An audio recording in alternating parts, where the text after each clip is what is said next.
Imagine a battlefield shrouded in dust, where the fate of empires hinges on the resolve of one man. A man whose name echoes through history, revered by his allies, and respected by his enemies. But what made this warrior so extraordinary, so fearsome, that even his foes hailed him as the noblest of adversaries? Stay with me, because the end of this story might just change how you see the world's greatest warriors forever. The rise of a dynasty. In the scorching deserts of Egypt and the rugged mountains of Syria, a new force was emerging, one that would shake the very foundations of the medieval world. This force had a name, and that name was Saladin. But Saladin was more than just a warrior. He was a kingmaker, a visionary who founded the Ayyubid dynasty, a dynasty that would rule for centuries over vast territories stretching from North Africa to the Arabian Peninsula.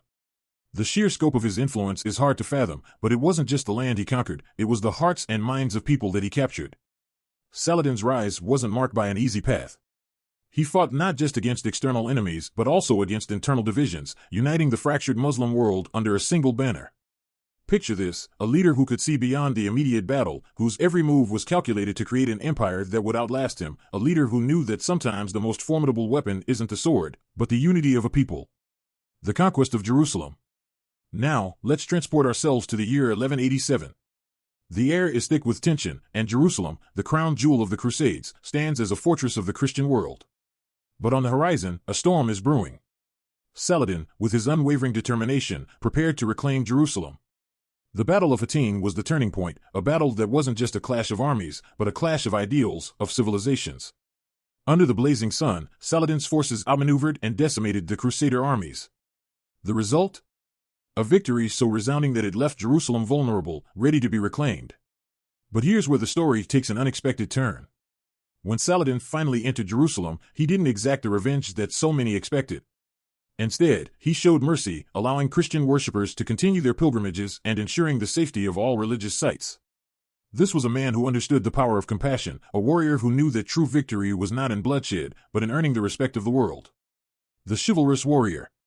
Let's talk about something that might surprise you, Saladin's reputation for chivalry. In the ruthless world of medieval warfare, chivalry might seem out of place, yet Saladin embodied it. During the Third Crusade, his most formidable opponent was none other than Richard the Lionheart.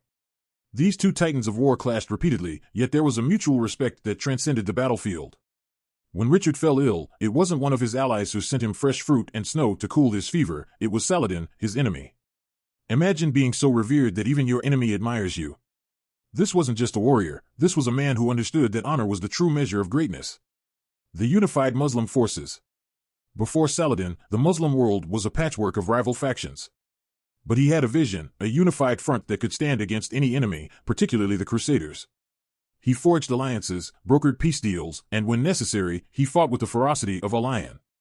Saladin's ability to bring together diverse groups under one cause was nothing short of extraordinary.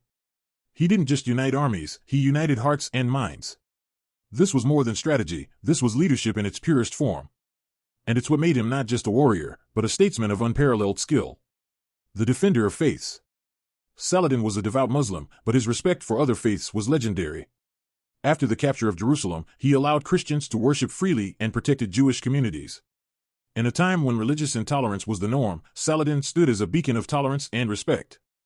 Imagine a leader who understood that true power comes not from oppression, but from respect for others' beliefs. Saladin's actions in Jerusalem weren't just about conquest, they were about building a legacy of coexistence and respect, a legacy that still resonates today. The Battle of Hattin. The Battle of Hattin wasn't just a military engagement, it was a moment that changed the course of history. Saladin's victory here wasn't just about tactics, it was about understanding his enemy, outthinking them, and striking at the right moment. The Crusaders, led by King Guy of Lusignan, were lured into a trap that left them dehydrated, demoralized, and ultimately defeated. The triumph at Hattin led directly to the fall of Jerusalem, a moment that solidified Saladin's place as one of history's greatest military minds.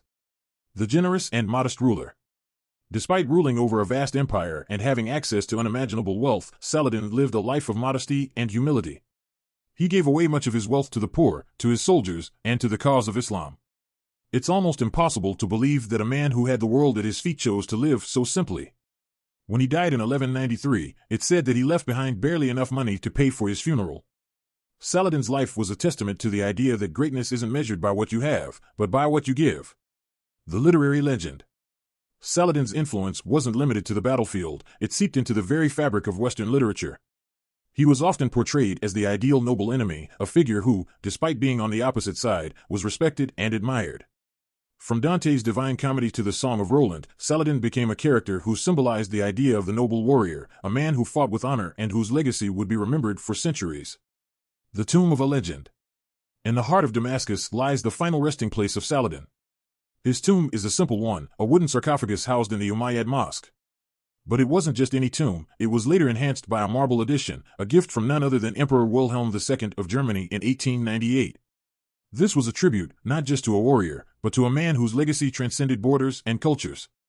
As you imagine this resting place, think of the countless lives Saladin touched, his enemies, his allies, and the generations that followed. His tomb is more than a place of rest, it's a symbol of a life that shaped history. And so, we come full circle, from the rise of a young warrior to the legacy of a legend. Saladin's story isn't just one of battles and conquests, it's a story of honor, of leadership, and of a vision that transcended the limits of his time. But here's the kicker, Saladin's true greatness wasn't in the lands he conquered or the enemies he defeated, it was in the respect he earned from the world, respect that has lasted through the ages. And if that doesn't make him one of history's most formidable warriors, then what does? If you found Saladin's story as compelling as we have, imagine the countless other legends waiting to be uncovered. Hit that like button and subscribe, not just to join us on this journey through history, but to be the first to discover the next untold story. After all, history is full of surprises, you wouldn't want to miss the next one, would you?